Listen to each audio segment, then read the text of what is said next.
You talk about Philippine sports, Philippine basketball is right up there, on top.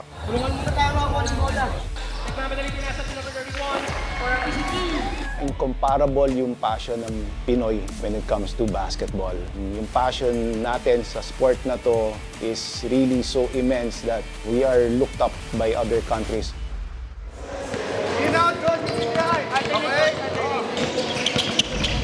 Live Your Dream project is really a project for nation building. It's growing, the community is expanding, the foundation's getting stronger. I was expecting there will be a lot of skilled players, but I wanted to see who goes beyond skills. Masipag ka ba? You dive for the ball ba? And then most especially yung character mo, paano ka nakikisalamuha sa mga kakampi mo.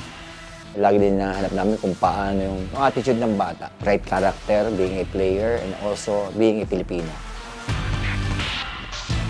Minsan po napagod yung babiyahe ka po ng madaling araw, tas mga oras po sa biyahe, tas mahiluhin ka pa po.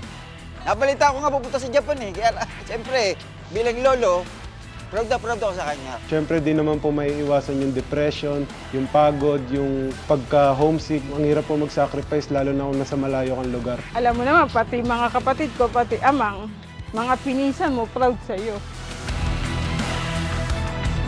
This is only the beginning. Embrace the chance to step into a bigger world.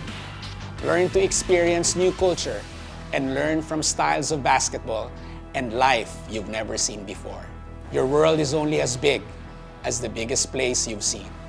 So keep pushing your limits, strive to improve, and continue to live your dream.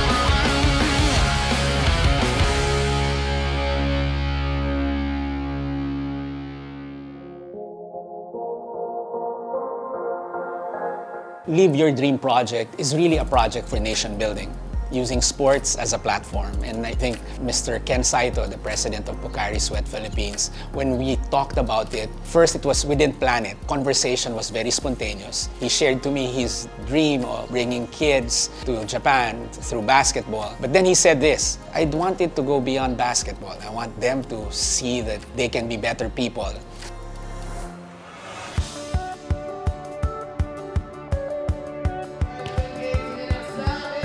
The Live Your Dream basketball project reflects the Pocari Sweat's commitment to empowering, achieve the lifestyle, nurturing youth potential, and encouraging individuals to push beyond the limit.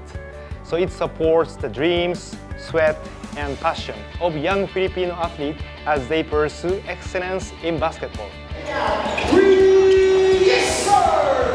One big difference between Season 1 and Season 2, of course, is the number of kids that went through the tryouts. There were close to 800 kids this time. From last season, there were around 400. Halos na double ngayon. And I think that's a good one.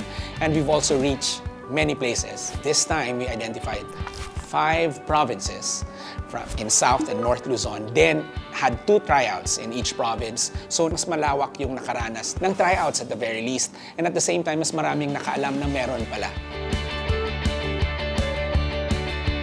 With thousands of talented kids, Pocari Sweat and the coaches selected the top 8 players not only for their basketball skills, but also for their discipline, coachability, teamwork, and strong mindset. The first thing we need to do is get good coaches.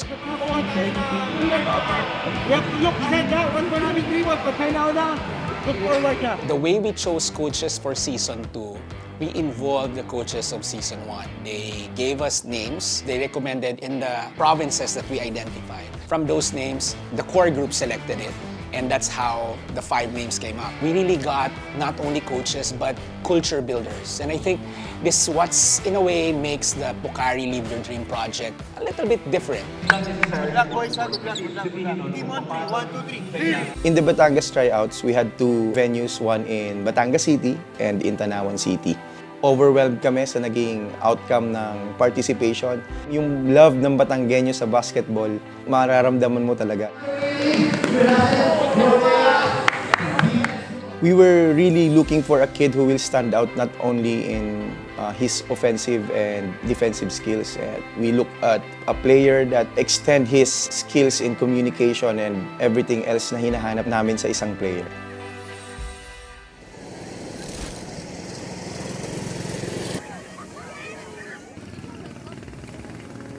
My name is Jairus Adrian Cedel Santos from Nasugbu, Batangas. Nung bata pa po, soccer po talaga yung first sports ko, and nung pandemic lang po ako nag-start na mag-basketball po. Unang beses ko siyang nakitang maglaro, 11 years old. During pandemic pa yun, unang naglaro siya dun sa may liga ng barangay namin. Part siya ng team namin. Kumbaga, isa lang siyang bench player nga, reserve. Nung una, nahihiya pa siyang maglaro. May konting iya, kaba, takot din kasi nga first time niya maglaro. So, nung mga nagdaan na yung panahon, nakita ko na unti-unting nag-i-improve na si Jairus.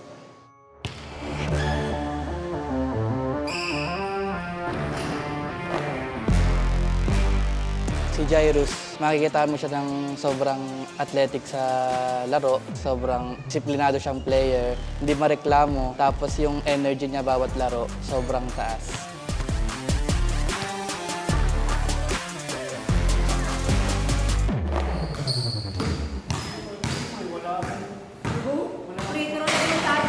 Basketball po kasi yung talagang nakikita ko na hilig niya. Bawat trainings, bawat po tryouts na napupuntahan namin at natatanggap naman po siya, masayang-masaya po kami, lalo na po yung buong pamilya. Suportado po namin siya. Number 67, Jairus De Los Santos. Sobrang pagmamahal niya sa basketball. Biruin mo, lumuluwas yan from dito hanggang Lipa, Batangas. Ilang oras na biyahe, tas diretso laro. After ng laro niya sa Lipa, babiyahe ulit pabalik hanggang sa makahabol sa laro namin.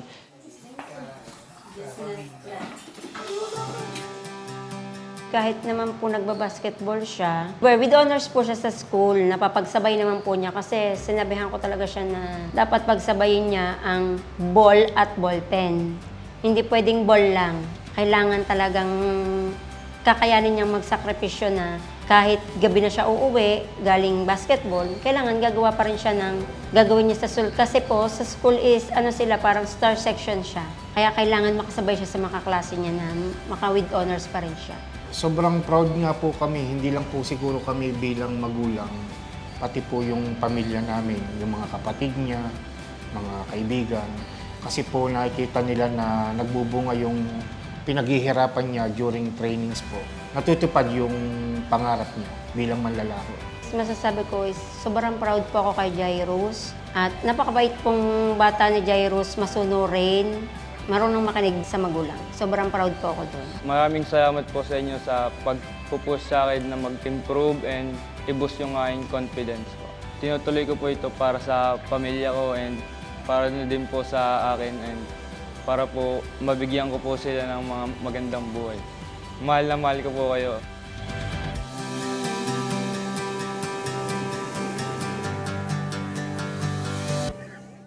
Meron pa tayo susunod na hakbang para mapuntahan yung papuntang Japan. Tinignan namin siya doon sa, kumbaga, kung anong may bibigay ng bata. Siyempre, number 1, masipag ka ba? You dive for the ball ba? And then, most especially yung character mo, paano ka nakikisalamuha sa mga kakampi mo. So, yan yung mga intangibles na, kumbaga, hindi mo makikita sa stats. So, yan yung mga tinignan namin sa pagkuha sa Laguna.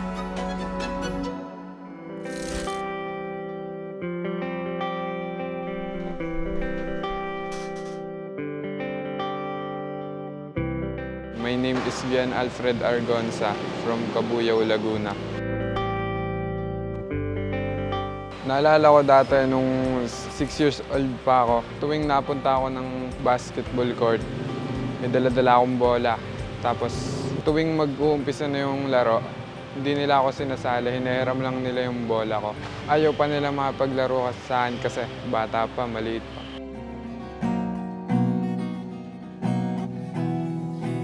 Unang nakahiligan ni Bien ng basketball nung sinasama siya ng papa niya sa mga laro niya. So kapag halftime break, isa siya dun sa mga batang nakikiagaw ng bola. Talagang nagsushoot siya kahit hindi pa nga umaabot yung bola sa ring. Natutuwa na ako kasi alam ko mahihilig siya sa basketball balang araw. So magandang banding rin para sa kanila ng tatay niya. Sobrang sportive po ng parents ko. Kahit na po may work sila, nagagawan pa rin po nila ng paraan para makapanood ng games ko. Isa sa mga nasasakripisyo, syempre, bilang pulis na duty ng 24 hours, kahit po kinabukasan puyat na kami, basta sinabi po niya na mayroong tryout sa ganitong lugar. So kahit anong puyat at pagod namin, talagang sinasamahan namin siya dun sa lugar na kung saan ginaganap yung tryout. May mga times pa nga na pag wala yung daddy niya, ako lang ang available. So kahit nakamotor kami, nakarating kami ng Muntinlupa, sinusuportahan ko siya kasi nakita ko talaga na yun yung passion niya tsaka yung hilig niya yung basketball.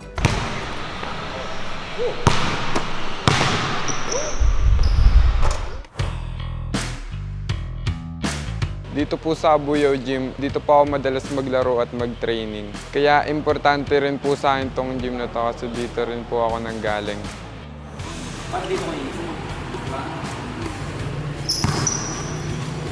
Si Bien, nung una ko nakita, parang lalambot-lambot yan eh. Pero nung na-train namin siya, talagang kahit mukha siyang malambot, pero matigas siya. Kumbaga, deceiving yung itsura niya.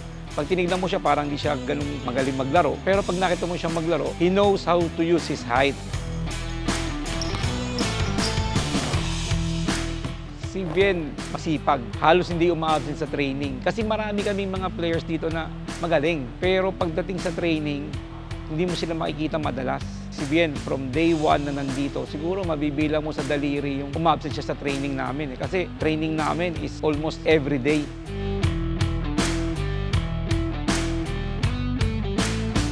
Nung finals tryout po, naalala ko po, sobrang kabado po ako nung time na yon kasi pagdating po nung tawagan na nung top 8 na players, natawag na po yung 7 na players, isa na lang po yung kulang para makumpleto po.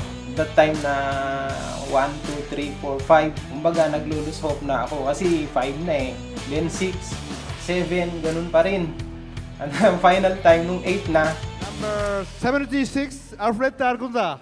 Nung tinawag ni Sir Saito si Bien, eh napasigaw ako ng thank you Lord. Sabi ko, Lord po, napasalamat ako kasi last na talaga siya eh. Ito na yung simula ng katuparan ng mga pangarap mo. So ipagpatuloy mo lang at galingan mo at sipagan sa pagtitraining, makinig palagi sa mga coaches. Mahal na mahal ka namin at lagi lang kaming naririto para suportahan ka.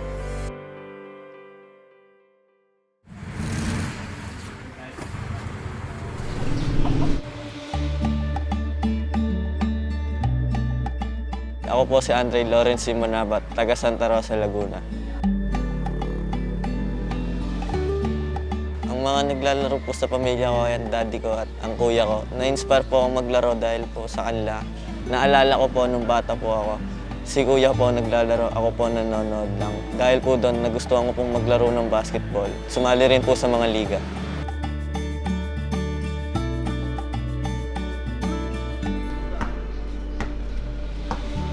Yung nagpatibay kay Andre na magpursige, na maglaro talaga ng basketball, is yung kuya niya, yung nag-motivate sa kanya. Ang kuya kasi, unang nasabak sa liga as 10 pa lang. Tapos nung nakita niya, sabi niya, Daddy, gusto kong sumali.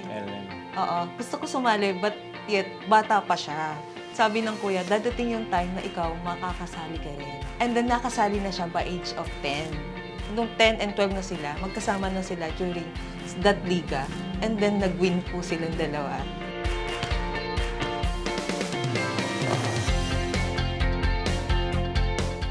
Parehas po kaming student athlete sa Holy Rosary College po. Since po mag-teammates po kami, more on shooting po siya sa outside po. And ako naman po, more on rebound po. As kuya po, Parang tinutulungan ko po siya sa mga play na hindi niya po na-gets na gawin. And ginaguide ko po siya sa mga desisyon na gagawin niya. Ang na-improve po ni Andre, simula po nung bata siya is mas naging kumpiyansa po siya sa pagkuha ng bola and hindi na po siya natatakot na masaktan sa paglalaro. Dati po kasi medyo natatakot siya lumapit sa kalaban. Ganun po. Good luck sa Japan! I'm proud of you! Nabalita ko nga pupunta sa Japan eh. Kaya siyempre, bilang lolo, proud ako sa kanya. Kasi, di ba, magkakaroon kami ng isa sa pinakamagaling. Naalala ko po nung mga 6 and 4 years old sila. Sinasama ko sila sa court. Nakakalaro ko sila, tinuturuan. Kaya hanggang lumaki po na develop. Ngayon hindi na ako makasabay sa kanila. Iwan na yung daddy. Kaya salamat dahil tinutulungan mo akong ma-improve yung confidence ko sa laro. Sana maging kampi pa rin kita ng matagal at sana maging kampi tayo in the future. Andre, galingan mo lang sa paglalaro and sana may mapuntahan tayong university pareho, magkakampi man or kalaban. Support lang ako sa'yo. Bilang teammate and kuya, proud na proud ako sa'yo. We represent our legs well and properly. 1, 2, 3! The South Luzon legs, most especially in my province, Cavite, ang daming players na may laro. And you can also sense and feel that they're hungry for opportunities like this, which Pocari gave. Imagine, you've been playing all your life, watching pros and varsity players, and now they're given the chance to show what they can do. Gutom sila eh. And I think because of that hunger and thirst for recognition and be seen as a player, motivated sila to really perform at their best.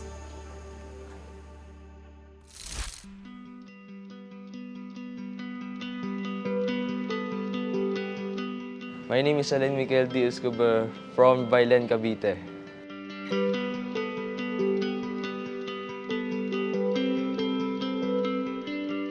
First impression ko kay Alain talaga, kasi nag-training siya, may drills kami na atake tapos spin move. Nagulat ako pagka spin move ni Alain, sinalpak niya yung bola. Sabi ko, ilang taon na ba?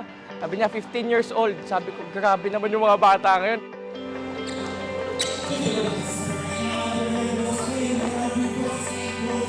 Si Alain, ginagawa namin siyang small forward to power forward. Sobrang sipag din talaga niya maglaro. Kaya, kumbaga, sinusulit niya lahat ng oras na binibigay namin coaches sa kanya. Simula unang quarter hanggang dulo, bigay todo siya.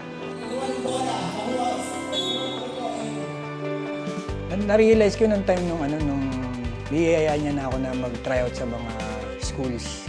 Nakita ko na nakukuha siya.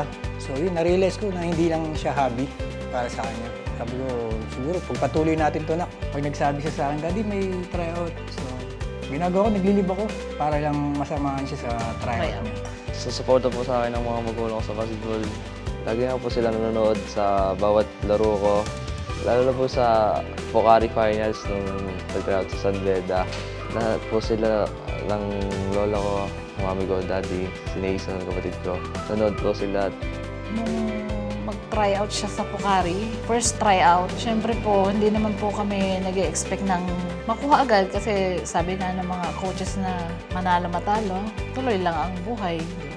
Nung time na nag-a-announce na ng names, third po yata siyang tinawag. Number 77, Alain Escobar. Siyempre po, yung sigaw ko, grabe. Sobrang lakas ng boses ko ng time na yun. Thank you po sa family ko, especially sa parents ko po, sa pagsusuporta po nila sa akin na lagi po ko nila sasamahan sa mga bawat laro ko. Then nalalo po doon sa mga kung saan po man gusto ko mag-tryout, sinasamahan po nila.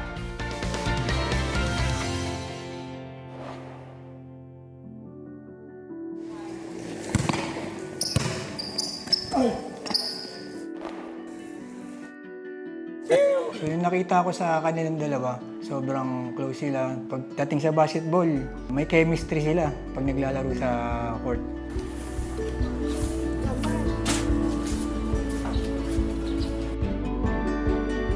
kay Allen, hindi siya umuwi dito hanggat walang kasama si Clint sa bahay. sa dorm. Na, yun, hindi niya maiwan si Clint sa dorm mag-isa. Yun yung napansin ko. Sabi ko na, kailan ka ba uwi? Daddy, walang kasama si Clint dito sa dorm eh. Napalinis tuloy sila bigla eh. Silang dalawa sa bahay, halos silang dalawa lang yung naiiwan sa dorm. At the same time, si Clint, pag umuwi si Elaine, si Clint, nag-isa. Sabi ko, kung gustong sumama dito, panatag yung kalooban siguro ng parents niya kung sabihin niya nandito. Wala namang mangyayaring masama, tsaka alagaan ko. Dito, at least yung bonding din moment talaga nila. Andito, naglalaro ng basketball. Basketball pa rin. Walang kasamang basketball, kain. Basketball ulit. Ayun.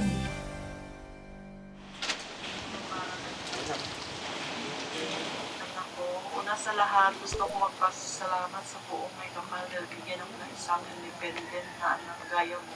Bibihira lang ang binibigyan ng ganyang oportunidad at talento, kaya huwag kang nakakalimot sa itaas. Mahal na mahal ka namin ng mga kapatid mo. Salamat, ma'am.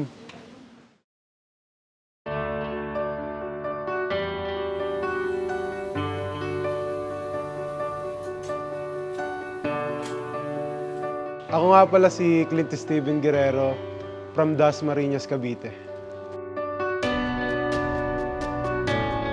Naalala ko po nung pinasalubungan po ako ni Papa ng bola. Doon na po nag-start na kinahiligan ko po yung basketball. Si Clint, natutong mag-basketball nung umuwi kami ng Bicol dahil sa mga pinsan niya. Mahilig talaga siya maglaro. Kahit sobrang init sa court, naglalaro pa yan. Dati kasi si Clint, mahihain, hindi siya palaimik. Tapos nung natuto siya mag-basketball, doon siya natutong makipagkaibigan, marunong siyang makibagay sa lahat. Now,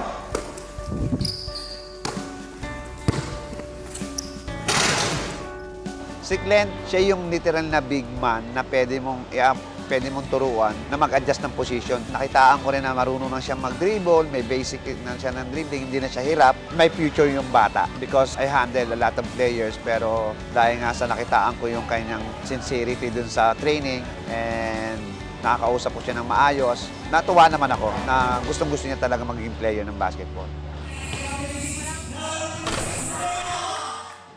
Minsan naisipan ko na rin po mag-quit sa basketball. Siyempre, di naman po may iwasan yung depression, yung pagod, yung pagka-homesick, ganon. Siyempre po, ang hirap po mag-sacrifice, lalo na kung nasa malayo kang lugar.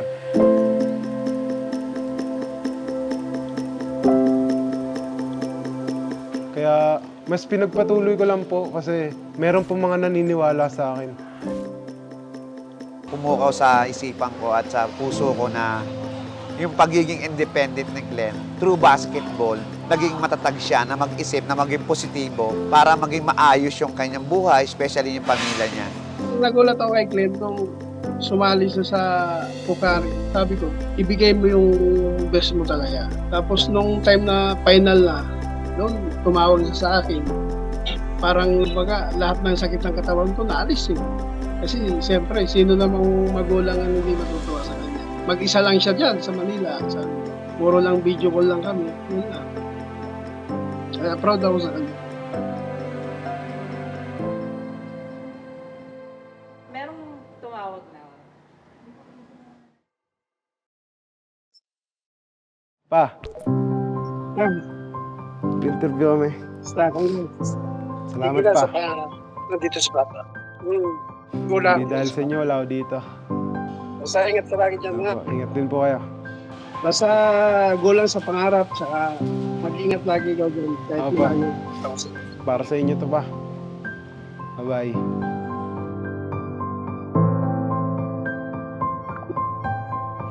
Ma'am, pa-surprise yun, mama. Gulat ako dun, mama.